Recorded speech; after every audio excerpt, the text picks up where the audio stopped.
This prior to conference will now be recorded. And the special meeting format gives the commission the opportunity to hear from staff and residents on various issues and to review options in order to develop consensus on fiscal priorities for the town. Once consensus is reached by the commission on the goals and fiscal priorities of the town, I will have a better understanding of how to craft the budget for the coming year. There are several key questions to consider when developing goals and fiscal priorities for the town. Is the current level of service to our residents desired for the future? Are current staffing levels adequate to support the commission's goals? Is the commission committed to funding the 5-year capital plan that was adopted last year, or do we need to change course a little based on potential recession due to COVID-19? We should circle back around to those questions as the discussions progress today. Although the meeting package includes the capital items list that is based on the 5-year capital plan that was adopted by the commission for the current fiscal year, along with budget requests from department heads, goals and fiscal priorities should be discussed before we dive into those discussions about capital expenditures for the next fiscal year, as the town commission's goals will be the driving force in those discussions. Once the commission comes to a consensus on its goals and fiscal priorities today, I'll incorporate those into the draft budget for the June 1st budget meeting. And in closing, I know you've heard this before, a potential revenue loss based on the effects of COVID-19 may create challenges for us in crafting the budget for the next fiscal year. But because we have been fiscally prudent in the past and we have a healthy reserve fund, we're in a position to weather the storm. I'm committed to managing this crisis and looking for creative ways to overcome these challenges with a focus and commitment on providing the same employee base and the same level of service to our residents and services that they enjoy now. That's my commitment to you, to the residents, and to our employees. Thank you. Thank you, that was very well thought out. Clerk Armstrong, public comment, please. Okay, so next on the agenda is public comment. The mayor will invite the public to speak to the commission on any item that is not printed on the agenda. Public comment on specific agenda item may be made later in the meeting when the items are taken up. There is a one-time per item, 3-minute individual limit for public comment that will be timed by the town clerk. The town clerk will read public comments received via email prior to the commencement of the meeting and public comments received by town hall staff during the meeting into the record. Persons who can access the meeting by teleconference using computer with speaker capabilities or through smartphone application can provide public comment by typing their name in the chat box along with the agenda item they would like to speak about. When public comment is called by the mayor during each item, the town clerk will unmute each person in the order received that have placed their name in the chat box and ask them to speak at that time. Public comment is not meant to be a question and answer period, and there will be no dialogue. The commission would like to remind everyone that individuals addressing the commission shall use proper language, and that language, which includes profanity or cursing, or which is presented in an aggressive manner or threatening manner toward the commission, staff, or other members of the public is prohibited. Does the chat box now work? It is still not working at this moment. So maybe you want to repeat for latecomers? Yeah, so right now, the chat box unfortunately is not working. People still are able to unmute themselves, however, only when the mayor calls for public comment. Otherwise, I will press the mute off button and everybody will be muted. Also, just to interrupt, we do have town phone lines open at 561-732-635. If anyone has a comment and they're having trouble with the system, please call Town Hall, and the person taking the message will let us know, and we will give those comments to the commission. Exactly. Okay, thank you. And now open the floor for public comment. Okay, so I have two that I received via email. Public comment number 1 is from Peter Burling at 7 Osprey Court. I believe there is no challenges confronting our town greater than the challenge of fixing the sad disconnect between town government and the people who live here. Somewhere along the way, the essential communication between the people of Ocean Ridge and the commission members who serve them has come undone. One can see that in the handling of public participation at today's meeting and in the proposed rule amendments that are taken up in this evening's commission meeting, it is clear to all of us that there is a distance and perhaps a disrespect between the commission and the townspeople, and it is essential that be addressed before anything else. To give an example of what I mean, earlier this year, a controversial ordinance found its way onto the commission agenda. When voters learned about the ordinance, they became concerned and they showed up to express their concerns. When they did so, they were not acting as a mob, as at least one commissioner said, but rather as a group of citizens exercising their civic rights. Yet today we see the proposed adoption of public participation rules that are clearly intended to suppress dissent. That is not a good idea. So I suggest that before any other special commission is established and any new rules changed are adopted, the town commissioners should create a community working group to study and make recommendations concerning public participation in the governance of Ocean Ridge. Okay, so that was the first public comment. The second one I received is from Jimmy Pylon. I am the PBA representative for the police department. It is my objective today to introduce an option for the commission to consider that will not only allow us to effectively reduce the law enforcement budget, but do so without sacrificing the excellent service and necessary manpower that will ensure the safety of our town during uncertain times of COVID-19. That said, the most beneficial option would be for a contracted merger with the Palm Beach County Sheriff's Office. Doing so would cause a major reduction in the cost while maintaining the desired services response times and personnel, while also drastically reducing the budget. Not only will you see a budget reduction, but you will also be absolved of any liability from employment lawsuits, worker compensation, expenses, and general lawsuits like the one you've had to deal with over the last 5 to 7 years. You will no longer have to deal with the contract negotiation or the large legal expenses associated. As the most PBSO contracts, your input and desires will be priority, and you will have a liaison that would work directly with you to ensure you are happy with the services being provided. In addition, you will receive many additional resources that are at your fingertips, and the best part is that no layoffs or furlough necessary, and you will absolutely save money. We simply ask you that you objectively explore the costs and benefits associated with a PBSO contract with an open mind before making any budget decision relating to law enforcement. Thank you for your time and consideration.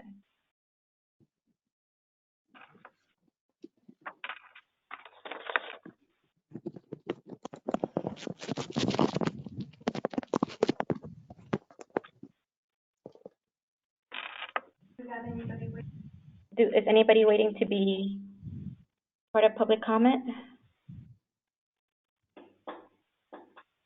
Oh, 1 second, one person unmuted themselves. Hello?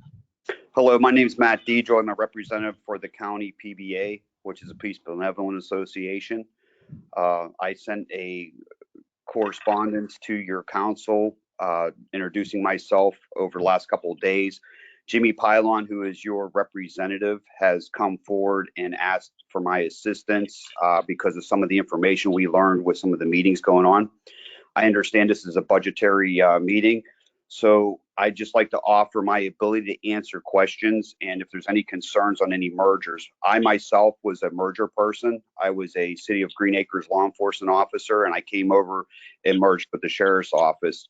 So not only having personal experience in it, I was also as a representative of the union, I was used for 2 other mergers, one being the town of Palm Beach Shores and the other one being the town of South Palm, which recently merged over. There was a tremendous cost savings to each town. Their structure and staffing levels are very similar to the ones that you have. And the elected officials that I spoke to in both of those towns and developed a relationship with were able to really grasp the concept of what the sheriff had to offer by his services. My position is generally just to give answers from a perspective of the employee and what the union can do to assist in these areas. There's a lot of information floating out there that's inaccurate at times, and what I can offer you is clear, supported information that will clearly articulate the pros and the cons to any type of merger. The staffing levels are always a concern for any time. safety is primarily number one. Response times are always one of the disclaimers that would change, which it would not. It would actually get better. Liability is a huge consideration because lawsuits, we know, can cripple towns with budgets. Those go away. Workers' compensation costs are very, very costly for if you have an injured officer. And with these issues we're having with COVID, if you have even just an exposure, not necessarily an officer getting sick, you could literally lose half of your department just from exposures alone. How would you replace them? How would you continue to function? Costs are hard to control depending on what legislation in the state holds for wanting 911 to change or support of certain things. Level of service actually goes up in most mergers because the ability of the economy of scale.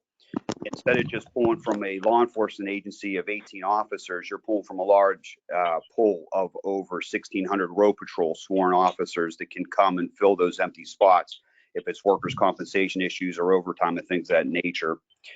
A lot of towns also talk about the town identity. Oh, we lose our police department, we're losing identity. Well, if you're relying on your law enforcement agency to be your identity, there's a little bit more of a question on what the town's identity is, because usually it's a partnership between the sheriff and the town as well, which Representative? Yes. 3 minutes have been up. If you want to stay on the phone and if the commissioners have any more comments or questions, I can also unmute you as the questions come along. But the Absolutely. 3 minutes that are allowed have been up. All right, I apologize. I didn't know it was only 3 minutes. I would have made it shorter. Thank you. 30 seconds, or would you like to proceed?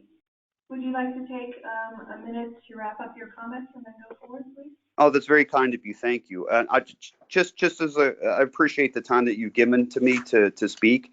I'm here to assist only. It is a large decision to think of those things. And one thing is if you try to, sometimes I've seen with some of these smaller towns that try to hold on to their police departments as long as they can, it's usually at a cost of the employee with no raises and no benefits and things not changing. And it's very difficult on everybody. And I think it's awesome that you, as a town, are at least looking at all your options and taking in consideration your employees, who I'm sure you love, and they're great employees. So with that being said, I'll be here silent, and if there's any questions that come up, I'll be more than happy to do my best to answer them. Thank you very much. Thank you so much. Any other public comments? Yes, Larry Holt, I have a question. Larry Holt? Yes, from Exora Way. I'm a resident in Ocean Ridge. I have a question about this. What's your address? 35 Exora Way. Okay, you are speaking in public comment, so. Yes, I have a comment about this issue. The commission is listening. Can I make my comment, or do I wait for some other time? You can make the comment now. It's public comment section. Okay, thank you. From a homeowner, one of the reasons we moved to Ocean Ridge is because of the safety and security of this particular police department. And we're very concerned about any officer on the Ocean Ridge Police Department either losing their job or not providing the safety and security that we've been now accustomed to, maybe spoiled with. And we'd really hate to see that this police department would somehow be forced to combine with the sheriff's department, and then we would be losing patrols in the area. That all of a sudden we'd have less safety, less patrol, and the potential for more crime.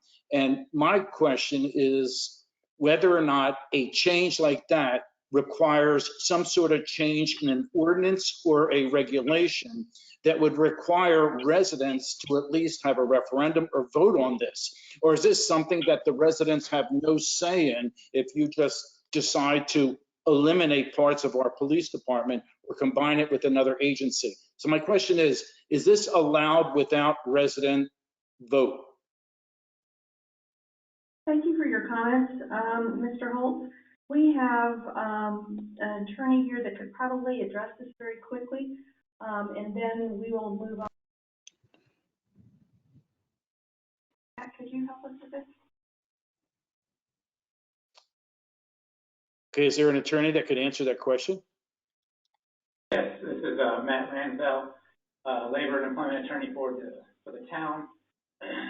The current charter and ordinances, yes, there would be a couple of ordinances that would have to.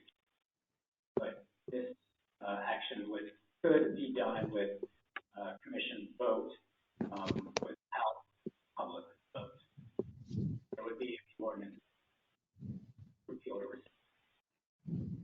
But the commission would have the ability Correct. to vote to have a referendum like Larry's asking. If the commission chooses to have the public vote on it, it could, but not required. Thanks. Any ordinance change would be in front of public. Right. Absolutely, it would take 2 readings for any ordinance. Exactly. So there is the public input that would be part and parcel of making any ordinance change to the town. Correct. I think what Vice Mayor Cos was speaking to is a referendum, which would have to wait until our next election cycle, I guess. Precisely. Okay, thank you. The public comments. Okay, I think we're set. Organizing these meetings are. Hi, I had a public comment. I put it in chat. It's Janet Shines. Maybe you want to repeat the chat boxes. Yes, for some reason the chat box on my end is not working. Go ahead, Ms. Shines. The commission is listening. Yeah, Janet Shines, 111 Dolphin Bend. I would just like to reiterate that I don't agree with the reduction of our police force in any way, shape, or form right now. We have very challenging times. I saw that in the notes. I think there are other pet projects or unnecessary projects that would definitely, use a sharper pen and cost reduction before we consider reducing our police force. One of the reasons that people enjoy the town of Ocean Ridge and appreciate the work of the commissioners, all the town employees, and the police is because it's a safe environment. But we do have a very increased traffic flow that's not going to change coming from Boynton. And there's a lot of risk with that. We all know what they are. Those of us that have cameras have seen people in our yards stealing things. We've seen some civil unrest on beach roads, et cetera, recently. And so I don't think that this is an appropriate time for that consideration. And certainly it's not an appropriate time without a deep investigation of what's really needed. Do we need more or less? I think that's not a topic to be taken as a budget cutting, but a topic to be taken as a citizens and visitors safety issue, and consider both sides of that equation, whether it could be more or less. So thank you, commissioners. I appreciate your time and your service during these difficult times. Thank you, Mrs. Shines. Any further comments? Larry Holtz did put in chat that he agrees with me completely. I had put in that I didn't agree with the reduction on police, so since you can't see the chat, I just wanted to read that. Thank you. Thank you. If they can see the chats, maybe we should find somebody in the public to alert Carla. Yeah, but Carla can't see the chats, but Sure. the other people can. Yeah, if somebody wants to let me know if there's somebody in the chat, because for some reason on my end, it's not letting me see it. Well, Carla, this is Phil Bessler. When I go to my chat box, it says chat disabled by organizer. Okay, so yeah, I have to go back into the settings. I did some recommendation settings from the GoToMeeting just for protection. And I guess in the process it disabled it, but I can't enable it in this meeting without hanging up on everybody and starting the meeting over. Commissioner Okay. Bessler, to Vice Mayor Cos's suggestion, would you be willing to, if you can see the chat, willing to just notify us during the meetings when it takes place? No, I don't see it. It says I'm disabled. Janet's gonna stay By the on for the whole organizer. meeting. I'm in the same boat they are. I think they're in a better boat because they say they see their chats. I don't even see their chats. Understanding a little bit about GoToMeeting, organizer, which is us, disabled chat, which means that it's not working properly. So it would appear that the Shines will chat back to her chat, back and forth, individual one. not to the general group. So she may not be able to see all of the chats nor anyone else that's individually signed in. The only one that should be able to see all of the chats would be Lisa. Okay. Well, if there's no more public comments, we will deal with this when we get back to the public comment portion, because nobody would be chatting in between anyway, right? Correct? Except if you want to get around it, from what the police chief said, you could chat to Janet to then speak up. She may Yes. not see them all, though. Yeah. He said she might not. Yeah. I would like to put on that record that this is Larry Holtz, and I do agree 100% with what Janet said.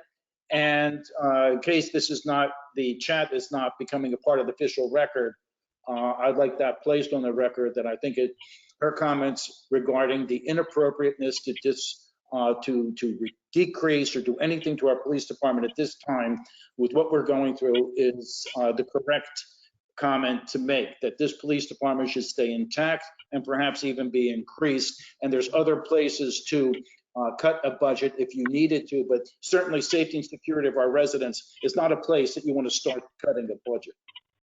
Thank you. Mr. Holt. Okay. I'd like to move on to the commissioner portion Hi, of this. I have a public comment. My name is Veronica Manuel. I'm from 20 Tropical Drive. I wanted to comment firstly that I can see the chat just fine, and I would like the chat to be a part of the public record. I find it rather unacceptable to not include written communications from citizens of Ocean Ridge to be part of the public record.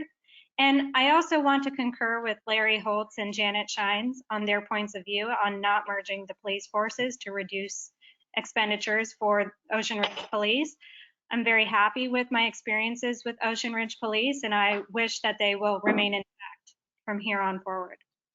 Thank you. Thank you. Any further public comment?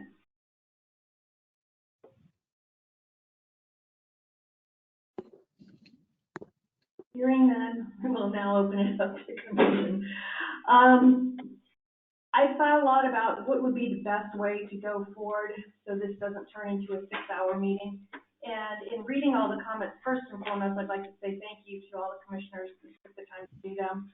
I think we are probably in agreement on about everything, which is a great starting point for us to do it.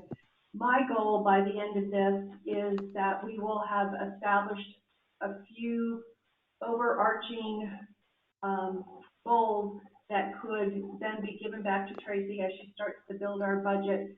And I don't feel like I want to go over them right now. I feel like it's better that each commissioner bring forth some of their ideas. Maybe we could have a very quick discussion if it's even needed, or if there's a consensus, move on to the next one. So that sounds like a game plan. Then I'd like to wrap up at the very end with what I thought I heard and make sure that we have some consensus issues, including potentially moving forward with maintaining our own police force. That works for me.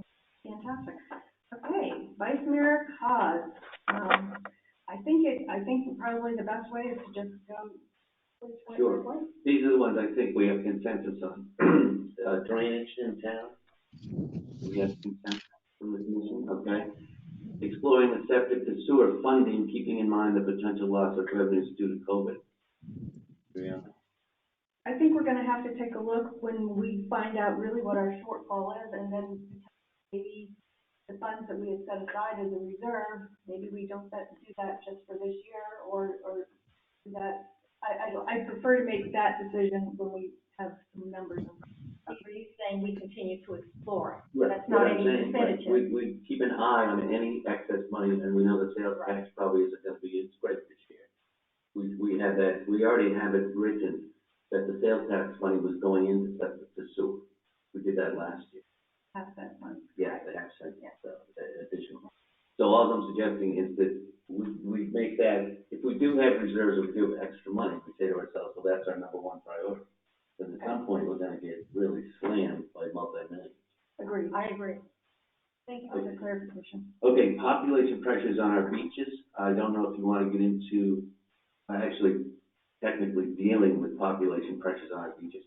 I don't know if you want to use that as a springboard to get into the police discussion, or hold the police discussion for later, or what. If we could probably hold it towards the end and go over some of the other issues. And then this to me is something that's, the next one I bring up is something that I think is very important. In either 2018 or 19's budget, we moved the mill rate or our calculation rate of lacking incoming taxes from 90, in other words, we collect 97% of the property tax. That's what we based our budget on, and we bumped it up to 98.5, which at the end of each year, that extra cushion we had, because the town did pay at a higher rate than 97% of the residents, we had that extra money that we could then put into reserves. Now, during these particular times when we have the virus, and our reports is coming back strong in the fall, that requires police overtime, I think we should go back to the 97% so that we can, yes. And I think absolutely we need to do that, because not only, we have to realize what revenues we're gonna lose, we also, in doing this, moving it from 98.5 back to 97, that will give us that cushion for the property owners who may be unable to pay their taxes. Precisely. Okay, do we have consensus on that? Martin, for everybody. Can you speak into the microphone? So my question is, when we have residents who do not pay the property taxes, that usually goes to the county auction, and then the certificate is basically sold at auction, correct? So when it's sold at auction, at that moment, the town, at least that was my understanding until now, that the town at that point would get paid.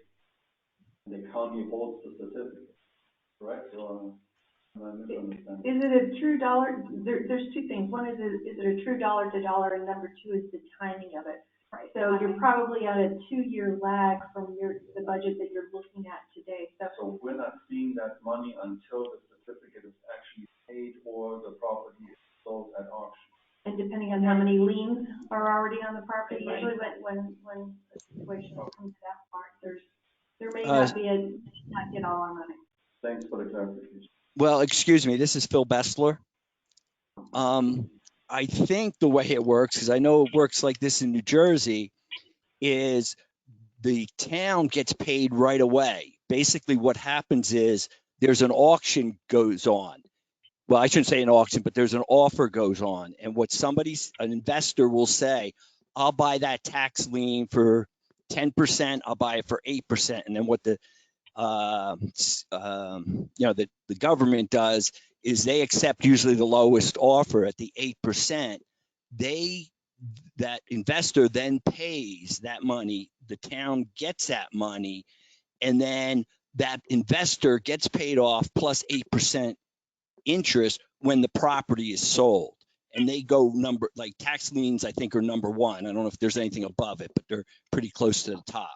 So even if the place was almost worthless, as long as there was land there, they'd probably get their money. But how long does it take it to get to the auction process, you know, Phil? Yeah, that I don't know. That I don't know. Right. That's a lag, right? That is typically the certificate is due the 31st of March. It is past due April 1st. Then you have 2 months, which is April and May, when you can buy back your own certificate without the penalties of having it has gone through auction. But the auctions are usually either at the end of May or in the beginning of June on the courthouse steps, and I've done it over on the west coast of Florida, where we bought certificates, and you're bidding on just like Phil said, you're bidding on the interest amount, but you're paying. I'm basically, as the investor, I come in and I pay the certificate off, and I bid on the interest rate that I will receive from the hold. Whenever the certificate is being paid off. And after 2 years, I have the ability as an investor to go, well, they haven't paid it yet. I want to force it into auction, and then it will be sold on the courthouse. Well, what is sold on the coil steps? The property. The property. You can force the property into foreclosure after 2 years of not having paid the tax. But the town, and that was my understanding of it, that the town and the municipality, the county, they get paid immediately in June when I paid for the certificate. I think the question on the table here is, do we believe that there may be a revenue shortfall, tax shortfall? And I think we all say that given today's, what's going on, the answer is yes. And would we like to have a little bit of a cushion in our budget? And I think the answer to that is yes. So, I believe we have a consensus on that. Commissioner Bessler? Well, I kind of disagree, but I'm never going to argue against the cushion. I don't think you'll need the cushion on this, but having an extra cushion wouldn't hurt. I think Martin's right. You get paid within the first couple months, and plus, instead of getting the 5 or whatever, the 4% discount where most people pay in, October, November, they'll be paying full price. You don't get the interest income, but you get at least that extra 4% hit on it because there's no discount at that point. The other thing we could do, this comes, we have to lock it in at some point deep in the budget process. So at that point, maybe we want to go to 97.5, there is some flexibility. We're not locking in anything now. Sure, that's just something we need to look at if people all have. So when you bring forth the budget on overview and summary on June 1st, I just asked Mrs. Stevens that you just do it at 97, 97.5, 98. Yeah, So I'll give you several different then we're iterations. talking real numbers. Mhm, certainly. Perfect. The next one isn't necessarily a goal, but I think it needs to be addressed, and maybe we want to move it to tonight's meeting. When the beaches are open, I had this discussion with Tracy and the chief. When the Florida beaches are open, if I'm sitting in my house and I hear the beaches open, I'm going to have a chair and a cooler and my bicycle and head to the beach. And when I get there, I'm not going to be allowed to have my chair and my cooler on the beach, and I'm only allowed to fish, dive, walk, run. But you can't expect the average person in Boynton to know these rules. So I think we ought to get signs now that say no, that say the beaches are open, but some version of that. So we can put them across the walkways when this event happens, because if we have a 2-day lag, it's going to be a mess. The county rules are specific Palm Beach County rules. Yeah. So it would be something like beaches are open, however, no coolers, no chairs, no umbrellas. Social distancing between floors. Right. Yeah. Technically, you're not supposed to sit down and sunbathe. Is that what the county is going to do? We don't know yet. It's not, we don't know yet. It could be, but it's not definitive. We'll probably get 5 days warning, I guess, right? Just 2 maybe? 2? Maybe we can kind of 2 deal with would be that. long enough to get us our signs though. Right, yeah. Yeah, call the sign down and say, we know we want Not that. speed dial now. Yeah. Okay, Okay. that's not really a goal, it's just something we need to address quickly, because the beaches could be open within 10 days. Absolutely. That's it. Thank you. Oh, one other thing, I'm sorry, Susan. This whole citizens, what Peter brought up at this meeting, I thought that we were gonna do that at tonight's meeting. The citizen interaction with the commission, I think, we could call that a goal, that we should have a better interaction with the citizens and a more open, meeting format. I don't know if you wanna do that tonight, when I think it's. Yeah, can I interrupt just for a second? We have a discussion regarding town commission rules of order and procedure, and that would be the perfect place to discuss that tonight, Okay. if you wish. Okay. Commissioner Bessler. Please help My us. goals? Yes. Okay, I'm going to talk about the first 3 goals because they all have to do with debt, kind of all together. And then if you guys have comments, then we deal with it. But the first thing is, I think we should consider refinancing our debt. The interest rates should be lower when they come out. I know the banks are holding on to their money right now, but if it's similar to 2008, what they do is they go to their best clients, ones that they know they're going to be paid back on, and give them the money when the federal government gives them, extra cash flow. So I'm thinking of, we have two debts. One debt can be refinanced. The other debt had that interest swap. And I think, there might be an out in that, but I'm not sure. So if you guys agree to this, then we'd have to ask Tracy to look into it. But at least one debt, half the debt or almost half the debt, we can refinance. The other half, like I said, had that interest swap where, we're actually paying a higher interest rate, even though, well, whatever, it had to do with going to a fixed rate as compared to a variable rate. Then there's the other. Consideration to look at, because we have $175,000 line item interest that we pay on an annualized basis. So it is not an insignificant number based on the size of our budget. So, and I believe Town Manager Stevens has already begun those conversations with our banking. I have, there will be challenges. Our banker has noted that the pandemic and the market volatility and credit risk, some of his clients worth $3 billion are unable to get financing right now. There's been the banks who have, given a lot of credit out to the big corporations, and then the small governments like ourselves, they don't have enough funds left over for us. So I definitely can check into things and check with our current lender to see if they would be able to modify our existing rates closer to what the market rates are. So yes, there are things that can be looked into in that regard.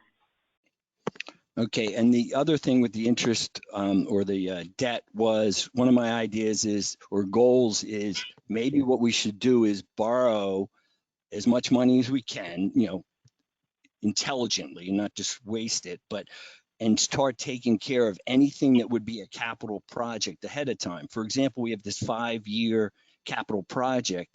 If we could get interest rates like between 1% and 2%, inflation is probably going to be higher than that. So if we could take care of all our problems currently and then pay it off later, we'd be better off than waiting every year, because what happens is some of these issues are kind of with the same contractor. So if you went to that contractor and said, look, I want these 5 projects done, instead of every year going back to the same contractor, he brings his equipment, he moves it from site to site. So that's one of my other ideas is, should we look at this whole goal thing of what we need being done, or these capital projects, and put them together and actually finance them? And as long as inflation's like 3 or 4% and we're only paying 1 or 2%, we'd be ahead of the game in paying this off.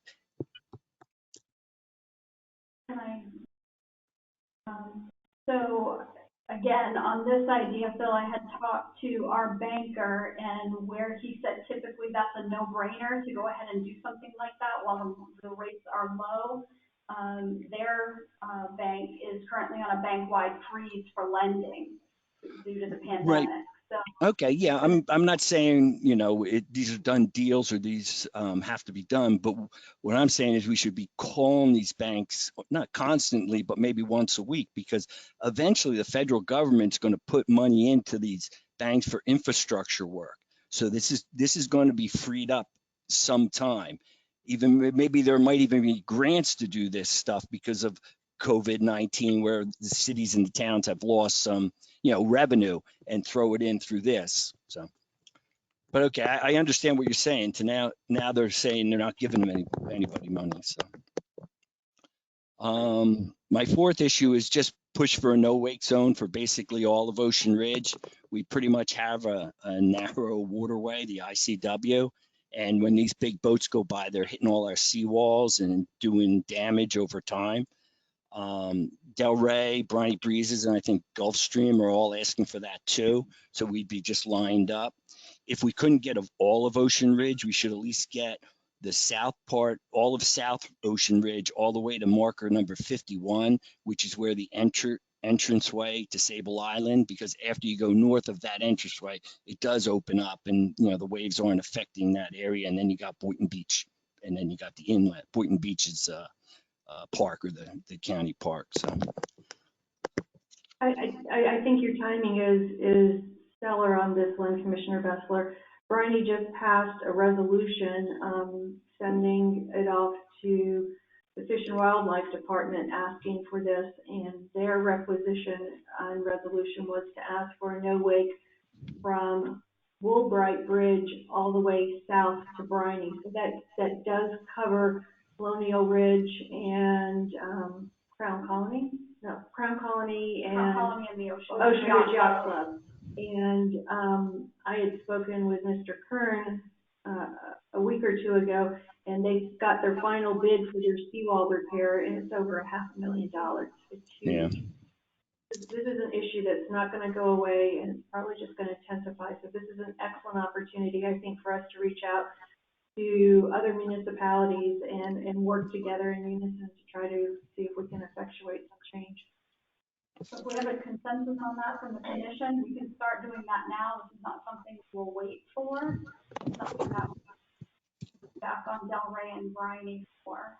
I just happen to have a copy of the resolution. I have right? it as well. Thank I have you. it too. Yeah. And I have the map and the resolution. My goal, and one of my goals was the same, so we're all on the same path, but I was also saying we reach out to Boynton, the other side that gets it. They've got the strength in numbers besides Gulfstream and Bryan.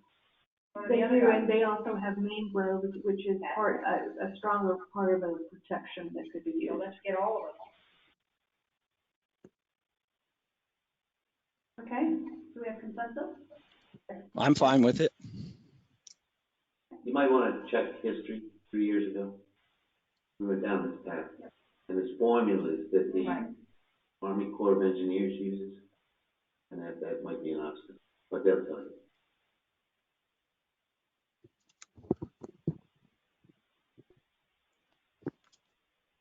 Commissioner Bessler, would you like to continue?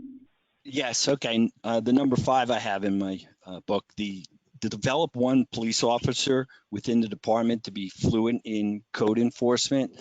I mean, there's a couple reasons there.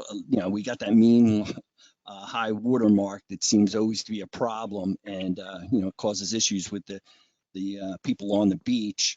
So that we need somebody that really knows that kind of an issue. I know there's a gray area there. But it seems like the police officers don't know all the rules, and they kind of have no way of really policing that. Whereas if we have one person that kind of really knows what the rules are, because the other issue is these blighted houses, and this is just a gut feeling, are some of these blighted houses ways of getting around the real estate taxes being homesteaded, and then they're paying income tax, or they're not paying income tax for New York or New Jersey? Is it just kind of something they're buying to get away with, something like that? They don't care about the property, they don't never live there, but are those properties homesteaded? And what police officers can just do is go into the Palm Beach appraiser's office, track on their website and track that, whether those properties are homesteaded when he comes up to a blighted house. So that was my idea with that. And I think that begets a larger discussion about the department and the rules and responsibilities, and how did that fit in with the building official, not fit in with the building official, and then to your point, Vice Mayor Cosgrove, and making sure that those roles are clearly defined. Yeah, I'm sorry, you kind of faded out in the end. What was that? Christine agreed with you. Oh, no, I mean, Christine kind of faded out. She said something about a building official, and then I lost the last words.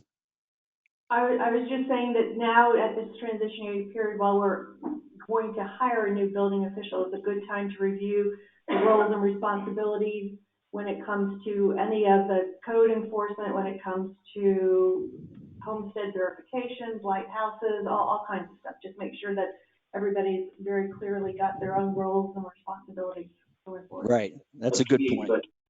But this blight thing has come up like 5 times now. So I was trying to understand what you were saying, Phil. If somebody is homesteaded, but the property's derelict and they're obviously not living there, that we have the ability to do something, or we have to create an ordinance. This blight thing's kind of fascinating. You probably saw the pictures of people that are sailfish lanes. The houses that you say, oh my God, we broke every code in the book. They haven't broken any codes, and the front of their house looks like, it's just a mess. total mess, but it doesn't break specific codes. And I remember there's a gentleman that got up previously and talked about having a blight ordinance, but how do you word it? So I don't know if there's something to do with Phil's homesteading on top of trying to get a blight ordinance. Well, I agree with you. Because blight is subjective. Blight is subjective to a certain point, but when it starts to affect property values of others, I think is when the line is crossed. What we could do potentially is reach consensus to send it to planning and zoning for them to do the research on who else has blight ordinances and how they read, and what is something that we might want to consider adopting ourselves, because I agree with you, particularly as more investors come in and less property owners come in, they don't take sometimes the same level of care on the construction site. They don't care if it sits for 6 months and then they quickly put something in for permit so that they can turn it over for another 6 months. So I agree with you. That is the majority of the calls that I get, besides wanting to start at this point. Yeah, to construct a blight ordinance. Yeah. Manager Stevens? Yes, so the goal in summary would be to review the roles and responsibilities of the building official and police department in reference to code enforcement, and to have the planning and zoning commission look at codes regarding blight.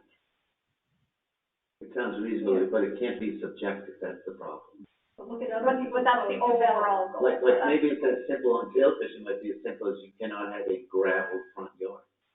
The entire front yard is gravel, and it's not against code. So how about, the planning and zoning looks at codes on blight and property maintenance. I don't want it to get broad though. If you take a drive down sailfish, you'll see what I mean. Blight, I know exactly. blight's pretty broad, but there's so many specific ordinances that come under that umbrella. Let them start doing the research. Commissioners, I do want to try to speak into the microphone, because when you speak to the side, it loses some of that voice.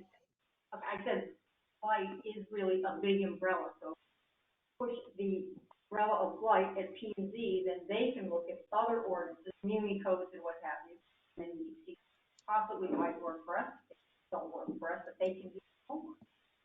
And we already have some things, the length of your grass.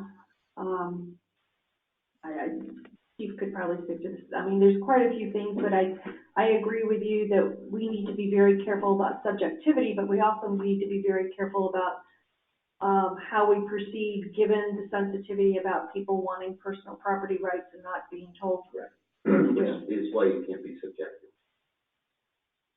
Yeah, this is Martin. On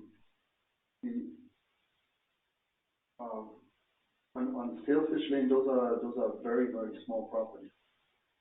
They're not as small as Douglas and Overview. Maybe in between Douglas and Overview, and maybe 8,000 square feet lots.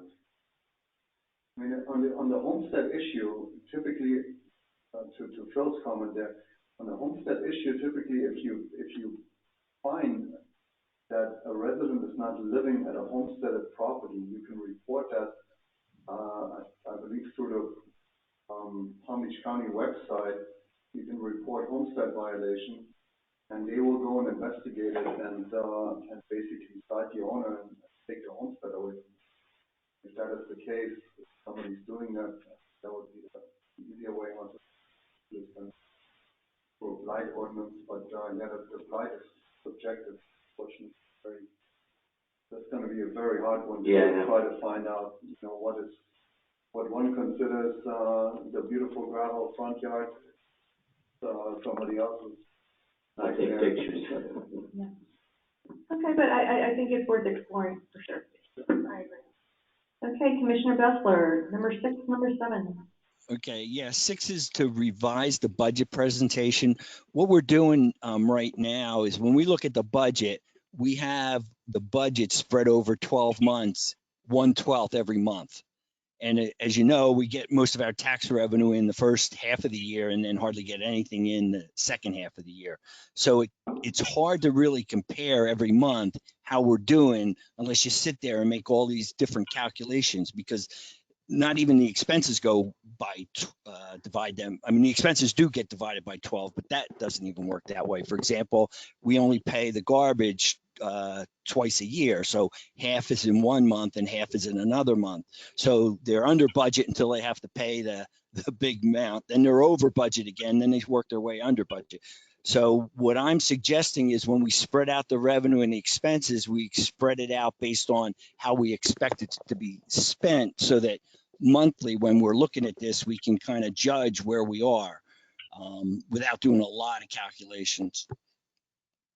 I'd like to ask Manager Stevens to speak to this, because when I saw that, Phil, I totally concurred with you. It's kind of hard, but I think that there are some restrictions on the way municipalities have to do their accounting, and we've all learned that it's a little bit different than real life. Yes, that is correct. There are restrictions on what we can do as far as presenting our budget and also our accounting. However, in reference to Commissioner Bessler's comments, there are certain things that we can do to give you information every month so that you know if we're on track or not. So like a narrative? Yes, so a narrative. So in addition to your revenue and expenditure reports every month, you could be given a narrative to go with that, telling you, so if you see like, oh gosh, we've already spent 50% of our budget in the first month, there's a narrative to go why that has happened. Okay. That would be very helpful. Okay, and then my last one is setting up like a dashboard within the budget to kind of show our cost per unit of service, so that we can see, you know, and it's really not for that particular year, it's for year after year. You can see the increase and whether the increase is just inflation or if there's something else going on with that expense line. And then we could also compare it to other municipalities to see what they're spending for the same thing. Town Manager Stevens, do you understand what he's asking for? I kind of get it, but we're gonna have to spend the money anyway, Phil. You're saying if it shows that a vendor is overcharging us per unit compared to what he's charging Gulf Street? Well, I mean, that's the further issue, but the other issue is if we look at a unit of service by year. So let me tell you a game that's played, and I'm not saying it's played in this town at all, but before somebody retires, if they're based on an average of the last 3 years, if they were a good guy, their boss will give them all the overtime in the department. They may even raise their title. And then all of a sudden you see this pop up where somebody should be getting a 3% additional raise. Now it's up to 7% or whatever. Like all of a sudden, so where did that guy get the extra or whatever? That person get the I'm sorry, what'd you say? Oh, the background of knowing how things work in Jersey is just overwhelming. All right, well, I mean, I understand this is a lot of work if you want to push this off. Get through the budget process. Okay.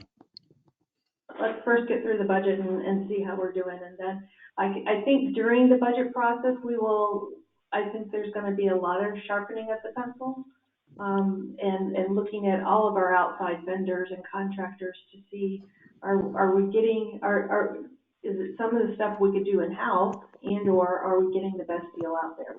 Yeah, can I just comment real quick? This is for those who are on the phone. So if you can't really compare, you can sort of, but you can't really compare what we're paying based on what somebody else, like what we're paying based on what Gulfstream is paying. Because we have contracts that we've entered into, and their contracts are going to be different than ours. So you have to be really careful about comparing us to other municipalities in certain areas. Very good. Okay, got it. Anything else, Commissioner Bessler? Nope, that was it. Thank you. Commissioner Herbert. Okay, a lot of these, it looks long, but I think we can get through a lot of these because a lot of them are kind of, we all know what's happening and we're all on the same path, such as the infrastructure, which is, so I want to mention I did reach out to residents all over town from north to south so I could get some input on most of these, or garner some people agreeing to the priorities. Infrastructure, sidewalks, road repair, drainage and flooding. I do know we are working on all this, but I just, out loud, is our goal. Traffic on A1A is going to probably become an issue very soon. It's a state road. I know it's not something we can absolutely fix, but it's something that we need to keep in mind when it backs up on A1A, at the bridge, the bike path. All these were situations that came to me when I reached out. Also, maybe open up the Old Ocean traffic calming discussion. I think probably before the road shut down during the pandemic, you could see that road became pretty much of a nightmare. Became Grand Central Station. It was a Macy's Day Parade, not okay.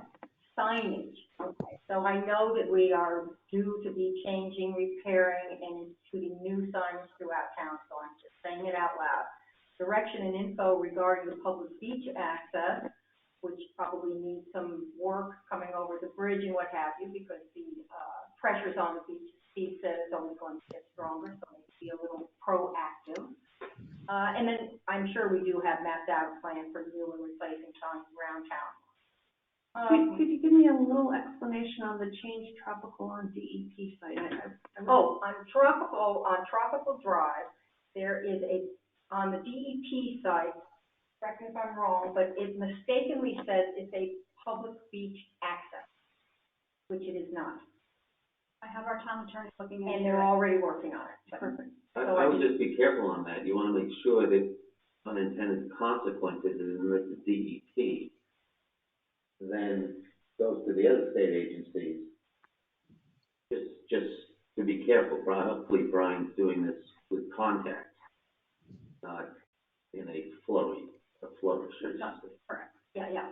But something that needed to be looked into, because it was brought to my attention, it says public and it's not public. Yeah, no, I totally get that, but there's, unintentional, especially when you mention a public beach access that you're now saying no. Right. So it's the other way around, though. This is a private crossover that's designated as public on the DEP. Right, so the DEP has it marked as a public access. Correct. Now you're asking a state agency to make it private access. Well, it's mistake. It already is. It already needs to change the wording. Yeah. I get it, but, you're gonna get some bureaucrat at DEP and says, oh, there's these people from Ocean Ridge, they're gonna shut down a public access. That's all I'm saying. Well, that's why we asked Brian to do it. So Brian's gonna look up all the legalese, who owns what, and have his ducks in a row, I'm sure, before anywhere near there. But map out a plan for new and replacement signs, I discussed that. My section about, police department, building department, and enforcement, again, opening up what people were saying, so we need to always look at our enforcement. Cameras at key intersections was a suggestion. Hotspots for help with crime is not a bad idea. Dogs on the beach, that comes up every year. More enforcement. D&B enforcement. Somebody else had that as well. One of the things I had mentioned at one time is, just as we did our resident advisory group for the septic to sewer, to save staff the time of doing the research. Maybe you can have a couple of citizens that hear from them quite a bit, who this affects them directly. Maybe they would be part of some sort of citizen who take the lead in following up on that, because we know that the police department enforces once we have the actual complaint. So somebody be ahead of that game.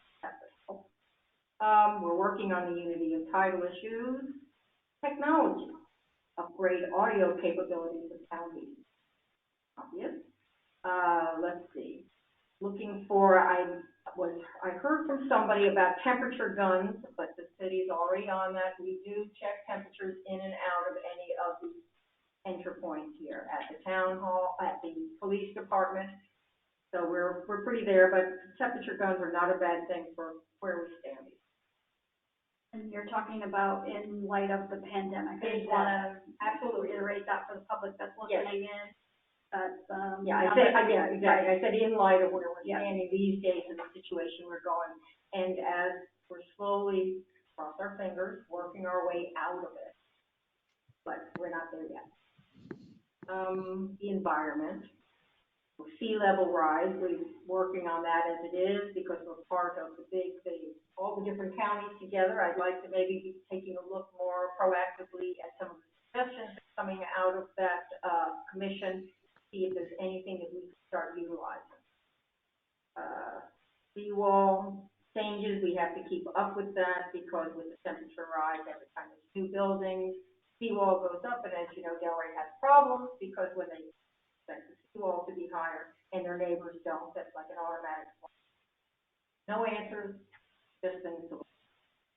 In the wake zone, we already discussed, enforcement regarding the dunes and protecting them, maybe, when somebody gets a new piece of property, sure they know that that is not something that go through, and then come back and ask for forgiveness. It takes years to rebuild it, hours to go through it. We do have guidelines, do we not? We have to. Yes, you do. Okay. You have to go, but it has happened on more than one occasion. Sure. Where a homeowner has just said, I didn't know, and then they've eradicated. So just, my suggestion was stronger enforcement. And that all comes under probably the building. Preserving the character of Ocean. One thing that I would like to bring up as my project would be protecting our canopy and our green space. I contacted, let's see where we are. I contacted, Community Greening, spoke with a gentleman who has a company where that's what they do. It's called Plant It Geo. They do tree inventory and planting service. One of the reasons I want to keep canopy going, obviously, it gives us protection from the sun, reduces energy costs, helps offset stormwater impacts, reduces flooding, calms traffic. A lot of policy benefits that accrue if you focus time and energy on this issue from the Alachua County Commission.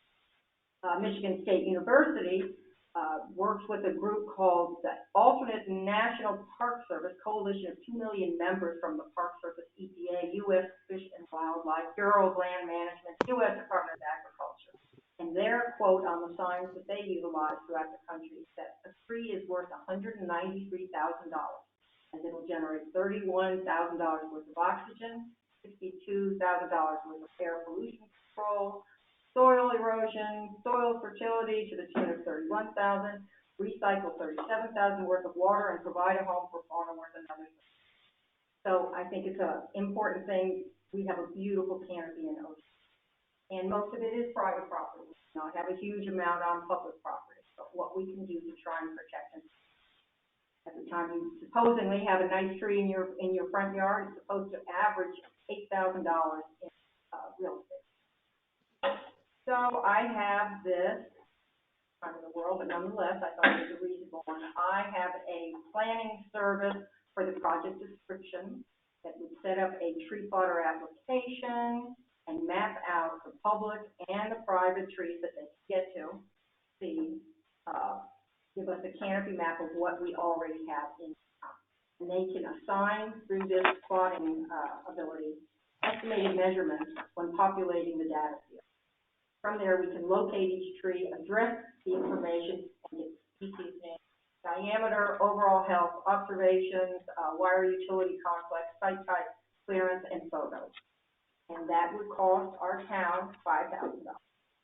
There's $2,000 where they walk through, and then there's, obviously it gets more expensive. I went for lower middle version. So I would like, in our budget discussion, consider hiring these guys to map our canopy.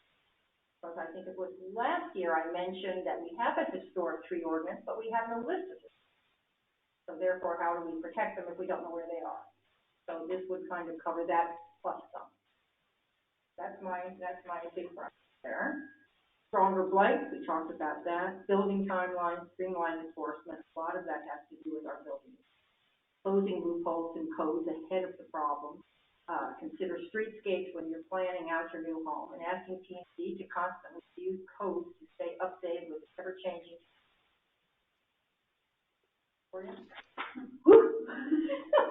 Hey, I saw yours.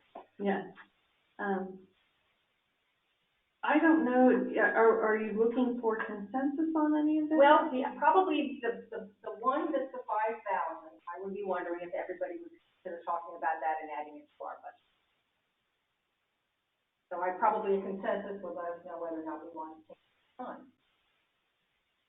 Trying to squeeze out. I think I'd first like to see our tree ordinance, because I didn't know we had a historic tree ordinance. About one sentence. We can do that. Well, there's also an ordinance, you can't cut down a tree of a certain diameter. I'm not a fan of this. Right, I know. It's not a consensus I would issue. know that. Because, what you're doing is you're basically telling people with private trees what they can do with their private trees, on their private property. Well, no, you're not. Mapping them out, you would like to hope, unless it's a historic tree. If it's a historic tree, the ordinance is already there, that they can't cut it down and destroy it without some sort of mitigation. That ordinance is there. If it's not a historic tree, then there's nothing in it that can't move, change, add, remove. But once people know what they have, sometimes that changes the mind to help keep our campus. As you know, pretty darn nice and go down A1A, and that's only a part of it. So it's not an ordinance. I'm not against preserving the look of the town, but, when the commission starts intruding onto people's property, when they want to change their landscape, particularly their trees, that's where I have a problem. Okay, well, that's not, supposing So that's, that's not the if you get a consensus, fine, I'm not gonna be part of yeah, it. this is just for the mapping. That's to go for the $5,000 to map our trees. That's what this is. And I also think with the police overtime we're spending in the budget, I don't know what we're up to, $50,000-$70,000, in the overtime that the COVID's causing us. I just can't see spending the money to have an expert come in and label our various trees and that. Commissioner Bushwhack? I guess I'd look at the proposal. I'm not sure. I'm kind of on the fence on this one. Because what are we getting out of this? That people will know they have a historical tree. So we're going to tell the owners they have a historical tree. Please don't cut it down. But if they want to cut it down, they can cut it down anyway. No, there's already an ordinance on the books, which I guess we should pull up and pass out, or bring out. There's already an ordinance on the books about preserving historical trees. And there's, I don't know if you know, but we've had some skirmishes around town before about cutting historical trees, and it's not, it is, it's not, it is, and if they're protected, but we have no map or list of said trees that are protected. There's a mapping service that maps our campus. So are you saying we haven't? I'm sorry? I'm going to try to rephrase it, but tell me if I'm wrong rephrasing your words. We already have an ordinance that says they can't chop down historical trees, but when people do it, we find it after the fact because we didn't know it was a historical tree until somebody tells on them and says, hey, look, that was an historical tree. That's the problem if you have an ordinance, but you don't have a list of what you're trying to preserve and protect. All right. Well, I'm not against it. I'd have to see the budget first. There might be some. If there's room in the budget, then I'm okay with that. Okay, great. This is Martin. What I'm going to do from the proposal that you brought, I'm going to take a look at this a little bit further. But I think two things. One of them is as far as cutting down trees on private properties, I think that's regulated not just by the town. I think it's regulated also by the county or by the state. You can only cut big trees. You can only cut and certain trees like the Florida oak. You can only cut to a percentage, and it has to be preserved in certain ways. That said. And that's my second point is I know that the planning and zoning board was working on looking into tree ordinances and looking into canopy trees, and they are bringing this forward. So I think that this would be something that the P&Z board should probably bring up and bring forward that we can put it into the budget. They feel strongly about it. I think have you heard anything from P&Z? We're working on the landscaping. Yeah, landscaping, but I don't think that was with the canopy or the landscaping, I think it had to do with the shade trees. They wanted to have more shade trees. in the front yard. Yeah, And the to yard, place a shade tree in the front yard. They wanted to- That they was like wanted with the to- building department, right, to add that to the building code. This is about what we've, this is about mapping what we already have. I'm all for putting. Yeah, I'm in general also for putting trees, so I'm gonna read into this. In general, I have a consensus with it that it would be nice to have. Given the current condition and the budget, do we need to do it this year? If we do have the money, we can find the money, yes, I think we should look into it, but, from the wrong, then. I agree. This would be unfortunately one of the first. I was working on it before this happened. I was working on it before it happened, so I wasn't expecting it. And with all these discussions, you know, everybody has one or two, I don't wanna call it pet projects, but something that they feel very passionate about that they'd like to bring forward. But I think we all realize, that on a very tough budget year, lollipops are the first to go, so. Okay. It's a good one. Yeah, okay. Commissioner Veselak. All right. So I was, from my background, I'm like Phil, I'm looking into numbers a lot, and numbers mean something to me. And when I look at budget,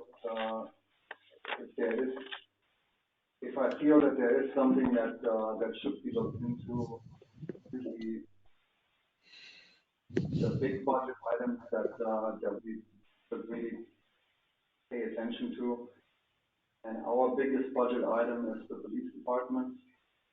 That's one of the things where I would like to see and work with the chief and everybody that is involved in budgeting for the police.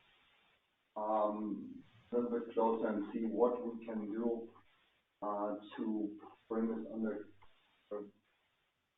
not under control, because it's not out of control necessarily. It's just we're giving a lot of services through the police department. With that, we're having over $4 million out of our budget. So it's something that I would like to at least look and see if there is ways how we can put smaller port. I reached out to the town of Surfside in Miami-Dade County, simply because that's one of the places I used to live, and I remember the town was in similar size to ours back then. They have outgrown us quite dramatically. They're right now at 5,700 residents, I believe. I talked to the chief of police over there and had a conversation about how many people he employs and how much that comes to police officers per resident, how he does his shifting. So I think there is ways where we can potentially at least redirect some of the services, not cutting the services and not compromising on the services, but just making sure that there's not lag on it and double lagging on it. So it's just something to look into it. I'm not saying cut the police. I'm not saying by all means. I'm not saying go to sheriff's department. Not my intention whatsoever. Could you repeat that, please, for us? Because I think that there's been a lot of innuendo and rumors. This was not your intent, I don't believe. I'm not necessarily, I'm not in favor, period, of going to the sheriff's department per se. Obviously, it is something that if it's brought forward to us through our own officers, we might have to look into it. I am not in favor of it whatsoever. And it's something that will definitely not be passed on my vote, not be passed while we do not have the public in the room. So as long as there's not excessive discussion about this, I am more in favor of a referendum on a subject of this sort than, This was one of the larger foundation pieces that I wanted to be able to give direction to the town manager.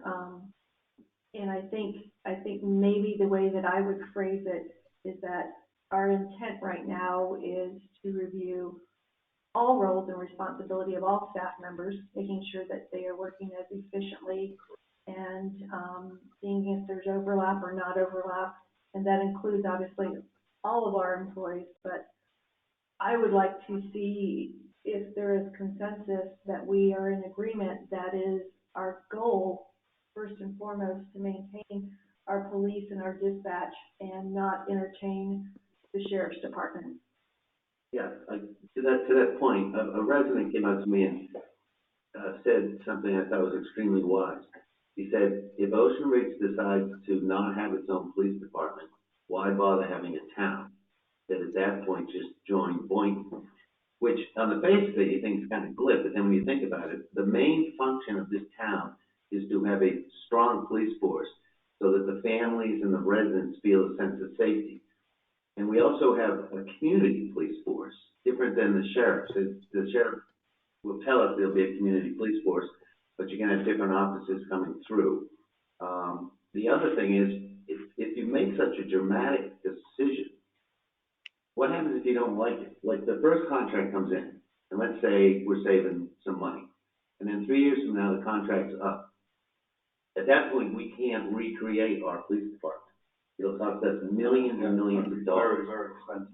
So at that point, let's say they're trying to up our price by 50%. Well, what's our choice? Our choice at that point is we go to Boynton or we go with the sheriffs. So, and we just change the entire fabric of this town by doing that. And I think, as you heard from the residents that were just on the phone, I think there was two of them, maybe there's a third. The residents love the police force here. And if it's gonna cost a little bit more, they're willing to pay it. That's my opinion. And I agree with that too. But that was not, and has not been the intention of my comments that I submitted for the goals here. The goals for me is to look into it and make sure that we utilize our police force properly without cutting into services or without compromising services in general or safety or any of that. But there's ways how to look into it. There's technology that we need to continuously look into it. There might be ways how to take two police officers off and have technology replace them, or replace certain observation functions like cameras on intersections to make sure that certain intersections. So it's a general thing to look into. Gotcha. So can we just back to the mayor's point? Do we have maybe a consensus? Because I got the phone call. I got one. Mm-hmm. So not from resident, from a police officer.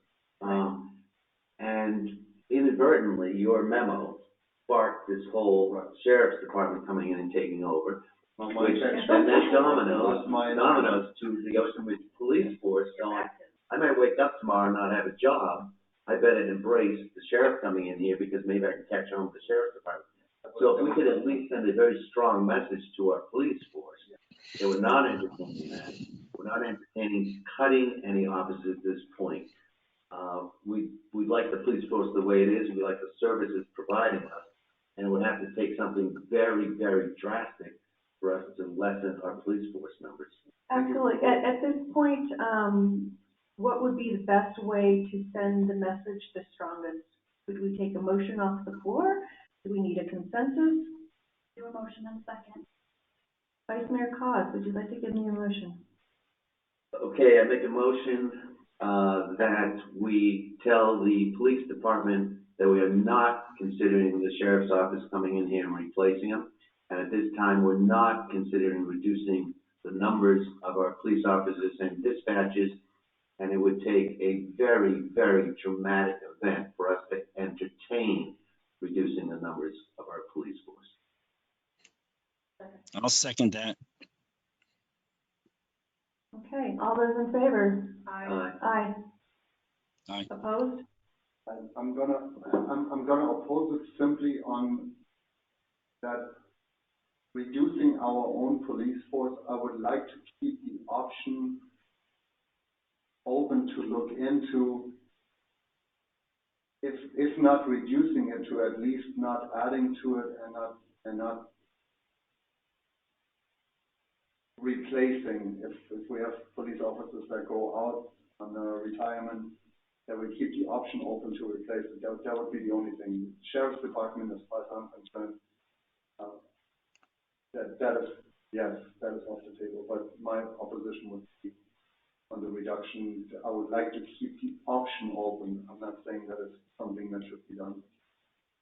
And I'm glad you said that, Commissioner Gillette, because I know that you don't want to see the police force necessarily, you don't want to do any layoffs or furloughs or anything like that. What you were honing in on was if we had someone who left us, just leaving that position open. That's correct. And I think freezing any of our open positions right now is something that we need to explore. Across the board. It doesn't make any difference if it's in the police force or in the front office or in. I just wanted to point out for the record, if you guys, we still have the PBA person, and I think Jimmy's also public comment if you guys want to talk to them at any point. Before you take your vote, you Who need is it to. to? I think Jimmy Pylon, which is also Sergeant. Oh, Yes. I'd love to get the reaction.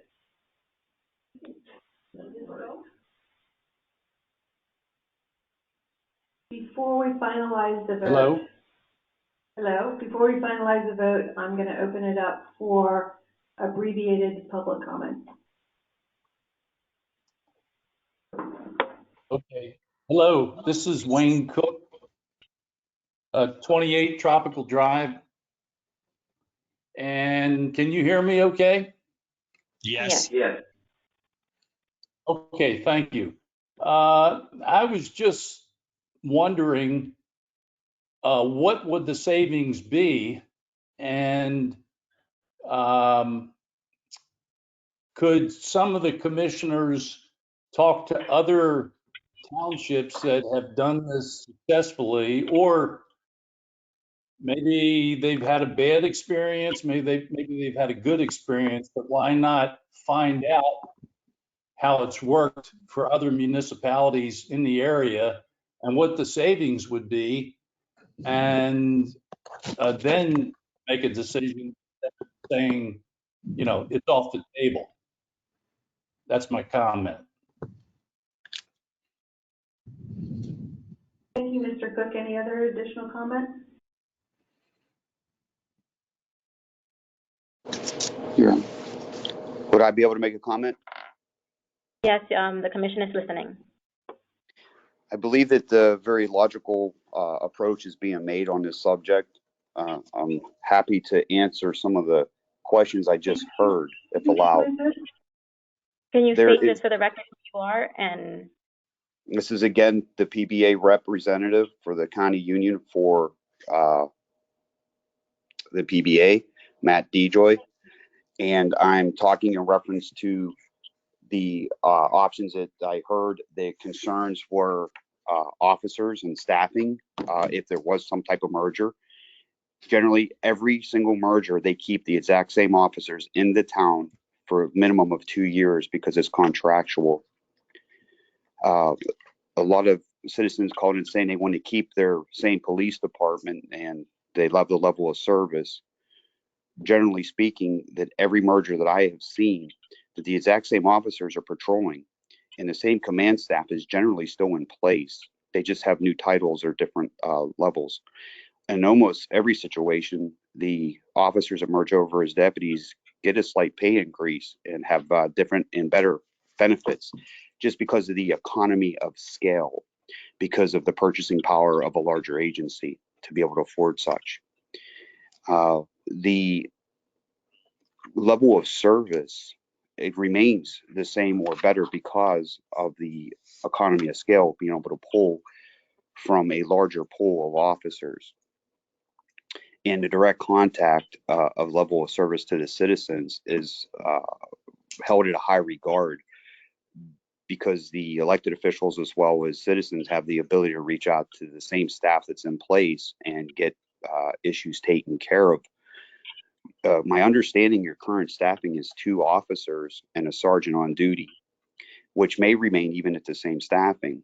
What they don't have is the ability to get on the same radio channel and ask for help, where you could literally put at any time in the county 200 to 300 deputies in a small area to take care of an issue that you're having, some type of crime in progress. I know that there's an assistance that probably takes place now, but there's a delay in it because of the approval process instead of instant response. The numbers usually always pan out to be a cost savings, and contractually you can probably do a public records request to these other towns and find out what those numbers were and look at it financially and see what the logical move would be for the town. The ability to police on a larger scale with no obstructions of radio channels or ability for training to be the same is, look at large agencies. It's metropolitan policing in mostly every large town where it works better. But this is just some of the, my time is up again. Would you like to have 1 more minute to finish your thought? I'll remain on the channel just listening, and if there's anything else that I can try to give you answers or where to get the resources for the answers, I'll be here. Thank you so much. Thank you. Is there any further public comment? Yes, this is Larry Holtz. I disagree with PBA Rep Matt DeJoy, and I'd like to hear from Jimmy Pylon if we could. He's the PBA rep for Ocean Ridge, and I believe he's on the call here. Hello, this is Jimmy. Hello? Jimmy, just state for the record who you are. Jimmy Pylon. You guys hear me? Yes, we can hear you just fine. Yeah, you had a question? I'm so sorry.